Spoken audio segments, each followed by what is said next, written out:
एक घने और रहस्यमय जंगल में, जहाँ सूर्य की किरणें भी मुश्किल से पहुँच पाती थी, एक छिपी हुई भूलभुलैया थी जिसे रहस्यमय भूलभुलैया कहा जाता था।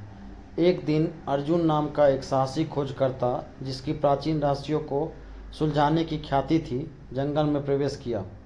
अर्जुन ने झाड़ियों को हटाते हुए भूलभुलैया का प्रवेश द्वार ढूंढ लिया, जिस पर कुछ रहस्यमय चिन्ह हल्के से चमक रहे थे। अर्जुन ने गहरी सांस ली और भूलभुलैया में प्रवेश किया।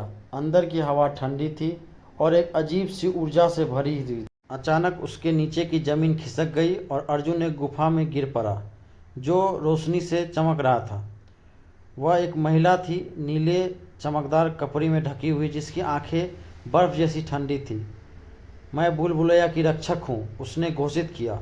कोई भी तब तक नहीं निकल सकता जब तक वो गूंजते हुए कक्ष की पहेली को हल नहीं करे। अर्जुन ने सोचा और समझा कि इसका उत्तर खुद भूलभुलैया है।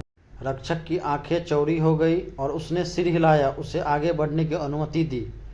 जैसे जैसे अर्जुन गहराई में जाता गया, भूलभुलैया की दीवारें तेजी से बदलने लगी, जिसने उसे भ्रमित किया। जब उसने सोचा कि वह खो गया है, तो उसने एक पुराने लकड़ी के दरवाजे को देखा, जिस पर जटिल नक्शा था। जैसे ही अर्जुन पास गया, कमरा कांपने लगा। दिल केवल एक रत्न था, बल्कि एक जीवित वस्तु थी और वह एक जागृत हो रहा था।